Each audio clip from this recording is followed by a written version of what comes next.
दोस्तों कल का बिग बॉस का एपिसोड काफी ज्यादा इंटरेस्टिंग आएगा। दरअसल बिग बॉस ईशा को बुलाएंगे कॉन्फ्रेंस रूम में और वहां पे वो मिलेगी अपनी माँ से और माँ को देखते ही वो काफी ज्यादा इमोशनल हो जाएगी और फूट फूट कर रोने लगेगी।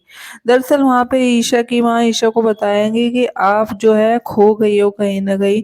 आपकी जो रियल पर्सनैलिटी है वो यहाँ पे शो में दिख ही नहीं रही हो। आप कुछ और ही अलग ईशा हो और लेकिन आप रियल में कुछ और ईशा हो। तो आप बेटा अपनी जो है रियल पर्सनैलिटी यहाँ पे शो करो। आपके जो दोस्त हैं आप उन्हीं के हिसाब से चलती हो, आपका कोई गेम में पॉइंट ऑफ व्यू नहीं रखती हो। आपके जो दोस्त डिसीजन लेते हैं आप उसी में ही हाँ में हाँ और ना में ना कर देती हो। तो आप तो ऐसी नहीं थी, आप तो खुद के डिसीजन खुद ले सकती हो, आप वैसी थी। लेकिन यहाँ पे ऐसा कुछ दिख ही नहीं रहा है, यहाँ पे आप अपने दोस्तों के पीछे ही छुपी हुई नजर आती हो। तो खुद की पर्सनैलिटी आप कब दिखाओगी? तो ईशा वहां पे बोलती कि नहीं माँ, माँ ऐसी बात तो नहीं है। मैं भी अपने डिसीजन लेती हूँ। तो वहां पे फिर ईशा की माँ उसको समझाती है कि बेटा आप जो है अपनी दोस्ती अगर आपने रखनी है रखो, लेकिन आप जो है थोड़ा दूर से रखो। अगर आप ये नहीं कि आपके दोस्त गलत है तो भी आप उनकी हाँ में हाँ मिला रही हो, गलत सही है तब भी हाँ में हाँ मिला रही हो। आप कम से कम इतना तो स्टैंड रखो ना कि अगर आपके दोस्त गलत है तो आप उनको गलत बोल सको और सही है तो सही बोल सको। लेकिन आप तो सिर्फ उन्हीं के साथ जुड़ी हुई हो और जैसे वो चल रहा है वैसे ही चल रही हो। तो ऐसा तो नहीं होना चाहिए ना।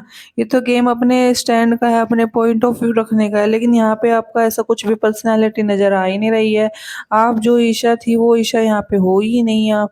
तभी ईशा और भी ज्यादा रोने लग जाती है और बोलती मैं मम्मा मैं काफी ज्यादा इमोशनल हूँ और आपको पता ही है कि जब मैं किसी के साथ जुड़ जाती हूँ तो फिर मैं जुड़ ही जाती हूँ और फिर मैं उसका साथ कभी नहीं छोड़ती। तो बस मैं अभी यहाँ पे ईशा, एलिस और अविनाश और विवेन के साथ जुड़ गई हूँ और उनके साथ मुझे अच्छा लगता है उठना बैठना खाना पीना। तो इसलिए मैं वहाँ पे उसके साथ रहती हूँ।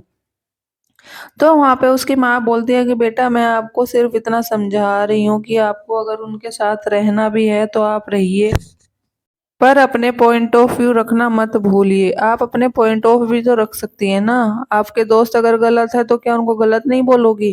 फिर काफी देर तक रोने लग जाती है ईशा और ईशा की माँ दोनों ही रोने लग जाते हैं। तो ईशा बोलते माँ आप आए हो तो आप प्लीज मुझसे मिलकर जरूर जाना। तभी ईशा की माँ बोलती है कि नहीं ये तो पॉसिबल नहीं है। उसके बाद ईशा थोड़ी देर बाद बाहर आ जाती है और बाहर आके वो सबसे पहले एलिस से मिलती है और बोलती है कि मैं जो है अभी आपके साथ इतना मैं बात नहीं करूंगी क्योंकि मेरी माँ आई थी और उन्होंने बोला कि आपसे थोड़ा दूरी रखे। फिर सेम चीज वो विवेन को भी बोलती है और अविनाश को भी बोलती है। लेकिन जब अविनाश को बोलते कि अविनाश गुस्सा हो जाता है और वो बोलते कि ठीक है अगर तुम्हारी माँ ऐसे बोल रही है तो ठीक है फिर आप हमसे दूर रहो, मुझसे बात मत करना।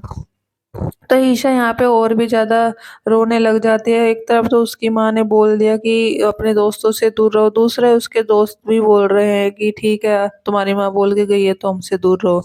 अविनाश बोलता है कि वैसे भी हम दोनों तो यहीं पे मिले हैं तो मुझे कोई फर्क नहीं पड़ता अगर तुम नहीं बात भी करोगी तो ईशा को काफी ज्यादा हर्ट होता है यहाँ पे और दुख लगता है। तो गाइस आप कमेंट में करके बताइएगा कि क्या ईशा की माँ ने सही सजेशन दिया ईशा को कि वो अपनी पर्सनालिटी छुपा रही है और ये अपने दोस्तों के पीछे अब कोई भी स्टैंड नहीं ले पा रही है। तो करिए कमेंट और कीजिए चैनल को सब्सक्राइब और वीडियो को कीजिएगा शेयर।